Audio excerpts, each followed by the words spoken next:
Bonjour frère Patrick. Ouais, bonjour. On va parler un peu de la nouvelle naissance. Parce que Oui. juste pour te poser la question, ça fait combien d'années tu es converti là? Ça va faire un peu plus de 2 ans, 3 ans. Ouais. Et en fait, quand le Seigneur t'a visité, comment? Il a touché ton cœur, mais tu as entendu une voix audible. Bon, en fait, j'étais un peu dans une mauvaise période Ouais, d'accord. et je l'ai prié, je l'ai appelé et il s'est manifesté. D'accord, mais c'est super, hein, c'est incroyable ça. Hein? Oui, T'es d'accord. le Seigneur, tu l'as dit, appelle-moi et je vous répondrai. Ouais. Mais Là, il m'a répondu. comment ça, avec d'autres cœurs? Mais ouais, il a parlé d'autres cœurs, mais c'était une manifestation, c'est comment? C'est ressenti dans le cœur. C'est D'accord, d'accord. ressenti fort dans le cœur. Ouais. Moi, par exemple, j'ai cette grâce, en fait, quand le Seigneur m'a révélé, enfin, dans la vision, en fait. Oui. La vision, bon, on va dire c'est Névan, hein, c'est là, hein, j'étais dans la débauche complète. Hein. En fait, compte, c'est lui qui a touché mon cœur. En fin de compte, pour le Seigneur, pour suivre Jésus, en fin de compte, c'est la rencontre personnelle. Hein. Oui. S'il n'y a pas de rencontre personnelle, tu ne le suivras pas. Hein. Ici, il faut commencer en premier par la rencontre personnelle. Oui, voilà. Il faut être tout seul, comme on dit, tu joues dans sa chambre, l'appeler, parler, lui demander de nous sauver, l'accepter comme Seigneur et Sauveur. Oui, frère Patrick, tu vois aussi, en fin de compte, le monde même, le cœur n'est pas comblé. Hein. Parce qu'en fin de compte, la rencontre avec Jésus-Christ, en fin de compte, c'est lui qui va combler notre cœur avec l'amour. Hein. Oui. Un frère Patrick. Oui. Oui, en fait, quand on est né de nouveau, tu vois, qu'on est de nouveau, en fait, c'est on ouvre notre cœur.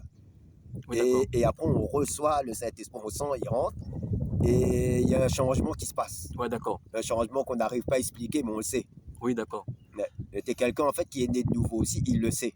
Oui. Parce que certaines personnes, qu'on leur demande s'ils sont nés de nouveau, ils ne le savent pas. Oui, d'accord. Ça, on le sait qu'on est né de nouveau. La nouvelle naissance aussi, en fait, quand l'esprit habite en nous, en fait, compte, hein, il va nous donner le dégoût du péché. Hein. Si, dès que l'esprit rentre, et moi, c'est selon mon expérience personnelle, j'ai tout de suite ouvert les armes à moi, j'ai jeté tout ce qui était idole. Tu vois, t'es comme moi, avant, j'aimais bien tout ce qui était l'Égypte. Ouais, d'accord. J'ai tout jeté tout de suite. J'ai senti qu'il fallait jeter comme ça. Ah, d'accord. Statues, machin, les Bouddhas, tout jeter. Ah, d'accord. On sent on est poussé. Tu es d'accord avec moi si tu prends Jean 6, verset 44. Tout le temps, nous avons toujours l'habitude d'être Saint-Denis. Là, cette fois-ci, nous sommes dans la ville de Saint-Benoît. Hein, et en fait, nous avons changé de ville. Et Patrick, de temps en temps, va intervenir sur YouTube. Jean 6, 24. Verset 44. 44. C'est un verset, en fait, quand ce verset-là, c'est un verset, il est connu. Hein. Il est connu. Hein, et que Personne ne peut venir à moi à moins que le Père qui m'a envoyé ne le tire, et moi, je le ressusciterai au dernier jour. En fait, quand je vais expliquer ce verset, après je vais te donner aussi pour expliquer. En fin de compte, là, on voit tout de suite, c'est pas l'homme qui choisit Dieu, hein. Oui. Jésus, en fin de compte, c'est Jésus qui choisit. Parce que sur la route de Damas, dans l'acte 9, nous avons vu que Paul, grand religieux, en fait, quand lui persécutait les églises, hein, même il a tué des chrétiens. Si on lit l'acte des apôtres, en fait, quand on voit que sur la route de Damas, on voit que Jésus l'a touché son cœur. Hein. Nous, c'est pareil, hein, c'est pareil, pour nous, c'est pareil. Hein, il y a des gens qui seront touchés. Dieu va toucher leur cœur. Il y en a des personnes qui vont avec une voix audible, soit dans la prédication, frère Patrick. Hein. Oui. Parce qu'il a dit que c'est Jésus c'est lui qui choisit, c'est lui qui attire par son esprit. Il a dit que le Père le tire. Oui. Voilà. Oui, c'est Jésus même qui vient et qui t'attire à lui. S'il ne t'attire pas, tu ne viendras pas à lui. Hein? S'il ne t'attire pas, tu ne viendras pas. C'est lui qui attire, en fait. Oui, d'accord.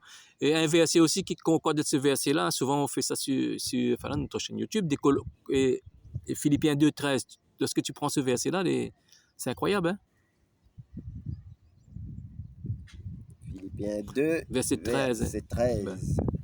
Car c'est Elohim, car c'est Dieu qui opère en vous, et le vouloir et le faire en faveur de son plaisir. Amen, donc, alléluia. On voit bien que c'est Dieu même qui fait, en faveur de son plaisir. Aimer le vouloir de notre cœur. Qui va quitter ce monde, mes amis, mes frères et sœurs, qui va quitter le monde et ses femmes, ses business, cet argent pour suivre Jésus? S'il ne touche pas notre cœur, s'il ne met pas l'amour dans notre cœur, on ne pourra pas suivre Jésus. Parce qu'en fait, voilà un message, en fait, quand on commence à prendre notre téléphone, on va faire des recherches, ça veut dire Jésus, comme il y a un travail en train de faire de notre cœur. Hein, parce que, oh là là, on ne sait pas suivre Jésus, hein, s'il ne touche pas notre cœur. C'est lui, en fait, qui va nous guider dans la recherche. Ouais, d'accord. Ouais, c'est Jésus en fait qui guide. Ouais, d'accord. Et frère Patrick, tu peux prendre Colossiens 1, verset 12 à 13. Hein? Ce verset-là, on voit que, parce qu'en fin de compte, avant d'être converti, en fin de compte, toutes les personnes avaient des liens ancestraux, tout ça. Hein? Mais il y avait les démons, les esprits étaient bloqués de notre vie. Mais en fin de compte, là, Jésus va nous délivrer, si tu peux lire le verset. Rendant grâce au Père qui nous a rendu suffisant d'avoir part au lot des saints dans la lumière, qui nous a délivrés hors de l'autorité des ténèbres et nous a transportés dans le royaume du Fils de son amour. Voilà. Qu'est-ce que tu peux nous rajouter? Et bon, en fait, quand on est né de nouveau, en fait, c'est comme il y avait une page qui était remplie. Voilà. Le Seigneur va effacer cette page-là. Elle devient blanche. Et il va nous donner aussi une nouvelle conscience. C'est par exemple, quelqu'un ne pourra plus t'accuser de ton passé. En disant, ben, tu étais ça. Non, ça ne nous touche plus. Oui. Parce que cet homme-là, il est mort. En gros. Parce que là, il nous a délivré de la puissance des ténèbres. En fait, quand nous avons des esprits auparavant, en fait. Si. Des addictions et tout ça là. Et avant, oui, on avait des addictions avec des mauvais esprits, des fois qui étaient même, on était même possédés même. Ah, oui. Et ça arrive qu'on était possédés par des esprits qui ne veulent pas nous lâcher. Mais lui, qui a la nouvelle naissance, il va nous libérer de tous ces esprits. Parce qu'en fait, quand même, les maladies héréditaires aussi, hein, parce que les liens ancestraux. Les liens ancestraux, les maladies. Parce qu'on voit aussi dans Lamentation 5, verset 7, si je me trompe, il nous dit ce verset-là, et par exemple, il dit ça, nos pères ont péché, ils ne sont plus là, et c'est nous qui supportons les conséquences de leurs fautes. En fait, quand nous sommes délivrés, veut dire c'est la nouvelle naissance. Par exemple, tu prends par exemple Matthieu, ce verset-là, si on prend Matthieu 12, verset 45 Matthieu 12, verset 45 à 43. 43, 45. Ouais, d'accord. Et ce verset-là même de Matthieu 12, hein, verset 45, 43. Mais lorsque l'esprit impur est sorti de l'être humain, il passe par des lieux sans eau, cherchant du repos, mais il n'en trouve pas. Alors il dit, je retournerai dans ma maison d'où je suis sorti. Et quand il arrive, il la trouve vide, balayée et ornée. Alors il s'en va et prend avec lui 7 autres esprits plus méchants que lui-même, et ils y entrent et s'y établissent. Et la dernière condition de cet être humain est pire que la première. Il en sera de même pour cette génération méchante. Là, on voit que nous sommes délivrés, en fin de compte, en fait, il faut nous remplissons notre cœur de la parole de Dieu. Hein? Si, une fois qu'on est délivré, c'est pas fini. Oui. Il faut qu'on marche dans la sanctification, parce que tous les esprits par lesquels on a été délivrés vont vouloir revenir. Ah oui. Et surtout, c'est dès le début de la conversion, on va bien le sentir. Bah oui, parce que si tu prends 2 Timothée 1, 14, en fait, compte, voilà, hein, parce qu'en fait, lorsque nous sommes, parce que du moment que nous sommes nés de nouveau, en fait, quand Jésus va nous remplir son esprit, en fait, quand il faut persévérer, hein, parce que Jean 19, verset 30, tout est accompli, en fait, quand nous avons notre part à faire, hein, de prier, de méditer, de louer le Seigneur pour être remplis, hein, s'ils ne sont pas remplis. Nous avons notre part à faire, il ne faut pas attendre comme ça, il ne faut pas rester, comme on dit, statique. Oui. Vois, on a notre part de la sanctification, et c'est ça, c'est chaque jour, prier, de prier pour que le Seigneur nous garde. Ah ben oui. Nous garde dans sa voie. Oui. Je t'ai donné un verset là. C'est 1 Timothée, ça? Ouais, 2 Timothée 1, 14. 2 Timothée. 2 Timothée 1, verset 14.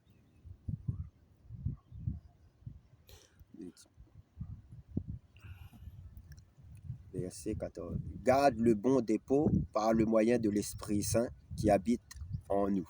Le bon dépôt, qu'est-ce qu'est le bon dépôt? C'est la parole de Dieu. C'est la parole de Dieu. Voilà, parce que si nous ne sommes pas remplis de la parole de Dieu, hein, et il est bien dit que l'Esprit Saint habite en nous. Voilà. Et donc, comme l'Esprit Saint aussi habite en nous, nous ne devons pas l'attrister. Ouais. Donc, il va falloir qu'on garde, comme on dit, le bon dépôt. Parce que nous savons tous que lorsque nous sommes délivrés, en fait, tous ces démons-là vont rôder, tourner pour qu'ils puissent essayer de nous ramener. D'accord. Tu peux prendre le verset 1 Pierre 5, verset 8, par exemple. Hein, et c'est incroyable, hein, parce qu'en fait, quand les démons ne vont pas nous lâcher. Hein. Ah non, ils ne vont pas nous lâcher. Parce que même Jacques, même il dit dans Jacques chapitre 4, verset 7, soumettez-vous donc à Dieu, mais résistez au diable, il fuira loin de vous. En fait, quand c'est là, hein, c'est pas. Il dit, soyez sobres, veillez, parce que le diable, votre adversaire, marche comme un lion rougissant, cherchant qu'il dévorera. Voilà. Lui, il va tourner autour, mais s'il nous laisse, c'est ça, en fait, il ne faut pas nous laisser de porte ouverte. Voilà, des portes ouvertes. S'il nous laisse une porte ouverte, ben, il va passer par là. Bah, des brèches, tout ça là. Par exemple, si on prend un Jean 5, verset 18, par exemple, et là, nous raconte hein, de ce verset des clairs et net, hein, parce qu'en fait, quand même, des personnes, ils disent sont possédés d'un problème, ils sont possédés parce qu'un chrétien. Nous savons que quiconque a été engendré de Dieu ne pêche pas. Mais celui qui a été engendré de Dieu se garde lui-même. Voilà. Et le mauvais ne le touchera pas. Ce verset-là, ce que tu comprends ce verset-là, frère Patrick, là, je veux dire comme ça, il faut qu'on veille. Hein, parce que, il faut qu'on veille, on se garde nous-mêmes. Et c'est que parce qu'on se garde que le mauvais ne touche pas. Et le mauvais, qu'est-ce qu'il va te tenter? C'est que tu aimes. Si tu aimes les femmes, il va te tenter les femmes. Si tu aimes la cigarette, tu vas tenter. Voilà, si tu es fumeur, il va nous tenter sur la cigarette. Voilà. Si tu aimes la nourriture, il va te tenter sur la nourriture. Si on était dans l'impudicité, il va nous tenter dans l'impudicité. Oui. En fait, quand les portes sont ouvertes, qu'est-ce qui va se passer? Par exemple, si tu prends 2 Pierre 2, verset 20 à 22. Parce qu'en fait, quand Jésus dit, Matthieu 26, verset 41, veillez, priez. Hein? Oui. Parce que veillez, priez, c'est garder. Hein? Parce que s'il y a des brèches qui sont ouvertes, c'est fini. Hein? Parce qu'il faut se repentir aussi. En fait, quand même dans la colère, il faut se repentir. Si, il faut, quand on est en colère, après, il faut se repentir tout de suite. Tout de suite. Il ne faut pas attendre. Ah oui. Il ne faut pas attendre que je vais me calmer demain ou après-demain. Ah oui. On le fait tout de suite parce qu'on ne sait pas demain ce qui va se passer. Bah oui.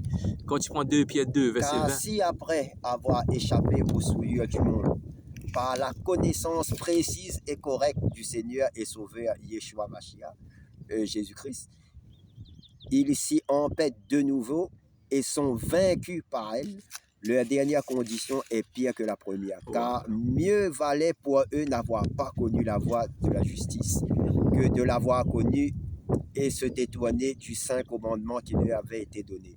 Mais ce qu'on dit par un proverbe véritable leur est arrivé. Le chien est retourné à son propre vomissement, et la truie lavée s'est vautrée dans le bois-bier. C'est terrible. Et parce qu'en fait, là, on nous dit que quand on a eu la connaissance précise et correcte, ça veut dire qu'on a reçu la parole, on l'a vue, et qu'on retourne, qu'on se laisse vaincre. Parce qu'en gros, ça ne va pas se passer en une journée, tu vois, c'est sur le temps. Tu vois, parce que le Seigneur est quand même patient. Il va attendre un moment, mais si on se laisse vaincre, et bien là, c'était comme si, on le dit, c'est directement, le chien est retourné à son propre vomissement. Après, un verset, je me souviens plus dans Éphésiens, il dit comme ça, il ne doit pas sur la colère, hein, que l'étape, tu dois sur la colère, en fait, quand tu vas rouvrir les portes au diable, en fait, quand il faut tout de suite, tu fais la paix tout de suite. Hein, si, il faut faire la paix tout de suite. Si on va rouvrir les portes, la colère, il rouvre des portes aussi. Hein. Il faut prier tout de suite. Voilà, parce qu'en fait, quand il y a beaucoup de personnes qui sont possédées, hein, parce qu'en fait, ils sont possédés pourquoi? Parce qu'ils ont ouvert des portes. Ils ont ouvert des portes. Voilà, il faut se repentir tout de suite, parce qu'un chrétien authentique ne peut pas être possédé. Normalement, oui, un chrétien authentique, s'il marche dans la sanctification, ne peut pas être possédé. Parce qu'il est, comme on a vu tout à l'heure, le Seigneur nous garde. Parce qu'en fin de compte, souvent, on voit que des personnes qui vont téléphoner disent prie pour eux. En fait, quand c'est un perte du temps, hein, même si lorsque le démon va quitter le corps, il va revenir. Hein. Si les personnes nous demandent de prier pour eux, il faut qu'ils marchent aussi dans la sanctification. Voilà. S'ils nous demandent de prier pour eux et qu'ils ne font rien, ben là... Patrick, pour terminer, qu'est-ce que tu peux dire pour les chrétiens qui ont rouvert des portes? Qu'est-ce que tu peux leur dire là? Pour les chrétiens qui ont ouvert des portes, je dirais on a un Seigneur d'amour qui est patient, mais il est aussi de justice. S'il y a des portes qui sont ouvertes, priez. Car c'est le Seigneur en fait qui délivre. Priez et priez jusqu'à la délivrance. D'accord. Je me trompe, tu peux reprendre, parce que là, peut-être tu m'échappes ce verset. Tu prends Éphésiens 5, verset 26, 27. Tu peux reprendre avant de terminer. Voilà ces enseignements réels, hein, parce que nous avons... Éphésiens 5, verset 26, 27. Si je me trompe ce verset-là, parce qu'il m'échappe ce verset-là. afin de la sanctifier en la purifiant et en la lavant par le bain d'eau de la parole, afin qu'il se présente l'assemblée à lui-même glorieuse, n'ayant ni tache, ni ride, ni rien de semblable, mais sainte et sans défaut. Voilà, pour être enlevé, nous sommes dans la sainteté. Hein, parce oui, que, oui, en fait, il faut qu'on marche dans la sanctification. Voilà, si nous sommes possédés, on ne montrera pas. Hein, on va échapper hein, et on ne va pas. On ne montrera pas. En fait, c'est un travail de chaque instant. Voilà. Voilà, il ne faut pas me remettre à demain, c'est à chaque instant. Mais, prochaine vidéo.